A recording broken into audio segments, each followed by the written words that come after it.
जय हिंद दोस्तों।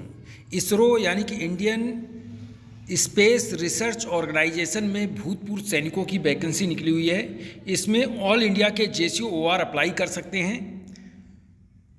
ये नोटिफिकेशन जारी हुआ है department of space, government of India, Indian space research organisation ISRO की तरफ से ये नोटिफिकेशन जारी हुआ है। इसमें जो वैकेंसी हैं ऑल इंडिया के पूर्व सैनिकों के लिए हैं। टोटल कितनी वैकेंसियां हैं तो आपको स्टेप बाय स्टेप दिखाते हैं। सबसे पहले इसमें वैकेंसी डिटेल दिखाते हैं, कौन कौन से पदों पर वैकेंसी निकली हुई हैं। तो आप देख सकते हैं कि एक साइड में इधर क्षेत्र वाइज, जोन वाइज दिया हुआ है और एक्स सर्विसमैन के लिए कितनी वैकेंसी हैं उसका भी कॉलम इधर साइड में दिया हुआ है।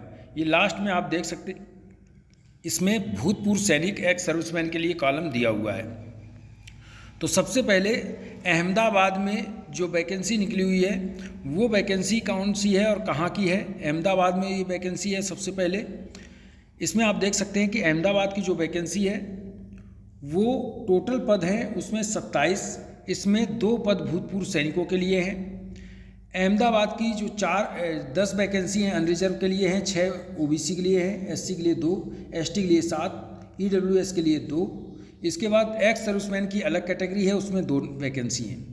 और भी वैकेंसी हैं बेंगलुरु में जो वैकेंसी हैं वो टोटल 26 वैकेंसी हैं, जिसमें कि 3 वैकेंसियाँ एक्स सर्विसमैन के लिए बेंगलुरु जोन में निकाली गई हैं। एक्स सर्विसमैन की ये 3 वैकेंसी हैं। इसके बाद हासन में टोटल 13 वैकेंसी हैं, जिसमें 3 वैकेंसी भूतपूर्व सैनिकों के लिए हैं हासन में।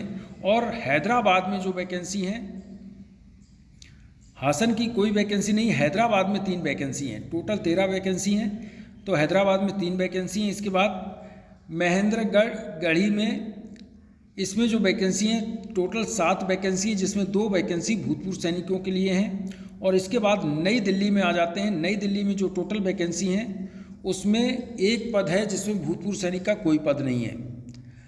हरिकोटा में टोटल 32 पोस्ट हैं, जिसमें 4 पद भूतपूर्व सैनिकों के लिए दिए गए हैं। इसके बाद और भी वैकेंसी हैं। त्रिवेंद्रपुरम में जो वैकेंसी हैं 6 हैं, इसमें भूतपूर्व सैनिक की कोई वैकेंसी नहीं है। कुल टोटल जो है 113 वैकेंसी इसमें है, जिसमें 14 वैकेंसी भूतपूर्व सैनिकों के लिए हैं। और भी वैकेंसी हैं वो भी मैं आपको दिखा देता हूँ। कनिष्क सहायक के पदों पर है, जूनियर पर्सनल असिस्टेंट के पदों पर है। ये जो पहली जो पोस्ट थी ये कौन सी थी ये भी बता देते हैं। पहली जो पोस्ट थी सहायक के तौर पर, असिस्टेंट के तौर पर थी। तो ये भूतपूर्व सैनिकों के लिए इसमें टोटल जो पोस्ट हैं 14 पोस्ट भूतपूर्व सैनिकों के लिए हैं। सहायक असिस्टेंट के पदों पर 113 पद थे, जिसमें 14 पद भूतपूर्व सैनिकों के लिए हैं, यानी कि 10% रिजर्वेशन दिया हुआ है। इसके बाद कनिष्क सहायक यानी कि जूनियर पर्सनल असिस्टेंट जो हैं उसमें 21 वैकेंसी अहमदाबाद में है, जिसमें 2 वैकेंसी भूतपूर्व सैनिकों के लिए हैं। और बेंगलुरु में 19 वैकेंसी में भूतपूर्व सैनिक के लिए कोई वैकेंसी नहीं है इसकी। हासन में कोई वैकेंसी नहीं है, हैदराबाद में कोई वैकेंसी नहीं है, और बाकी भी जगह पर कोई वैकेंसी नहीं है भूतपूर्व सैनिक की। तो भूतपूर्व सैनिक की इसी में 2 वैकेंसी हैं, मात्र 81 में से 2 वैकेंसी। इसके बाद दूसरा पोस्ट है प्रथम श्रेणी लिपिक अपर डिवीजन क्लर्क, जिसमें कि बेंगलुरु में टोटल 22 पद हैं, जिसमें 2 पद भूतपूर्व सैनिकों के लिए हैं। बेंगलुरु के जो स्टेनोग्राफर है उसमें 10 पद हैं, जिसमें 1 पद भूतपूर्व सैनिकों के लिए है। और इसके बाद आ जाते हैं असिस्टेंट फॉर फिलिंग अप जो पोस्ट है, इसमें 2 पद भूतपूर्व सैनिकों के लिए हैं, 11 में से 2 अहमदाबाद में। हरिकोटा में कोई नहीं है, और इसके बाद तिरुवनंतपुरम में भी कोई नहीं है। टोटल 2 पद हैं। इसका दूसरा जो पद है इसमें बता देते हैं, इसमें टोटल पद हैं 1, और इसमें कोई भूतपूर्व सैनिकों के लिए वैकेंसी नहीं है। तो टोटल लगभग 20-25 पद भूतपूर्व सैनिकों के लिए इसमें सारे पोस्टों में दिए गए हैं। इसमें बता दें शैक्षणिक योग्यता के लिए जो कनिष्क सहायक है उसमें ग्रेजुएशन मांगी गई है। बाकी किसी भी मान्यता प्राप्त विश्वविद्यालय से न्यूनतम 60% अंकों के साथ में आपका इसमें होना चाहिए, पॉइंट्स पैमाने पर ये आना चाहिए, स्नातक होना चाहिए, ग्रेजुएशन होना जरूरी है। या इसमें दिया हुआ है किसी भी मान्यता प्राप्त स्कूल से, इसके बाद ग्रेजुएशन हो वो भी चलेगा।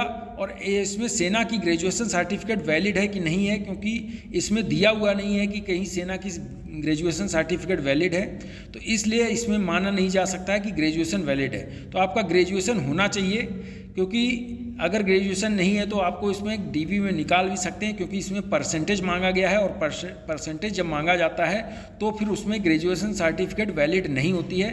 तो इसलिए जो भी भूतपूर्व सैनिक हैं उनकी ग्रेजुएशन अगर कंप्लीट है तभी आप इसमें अप्लाई करें।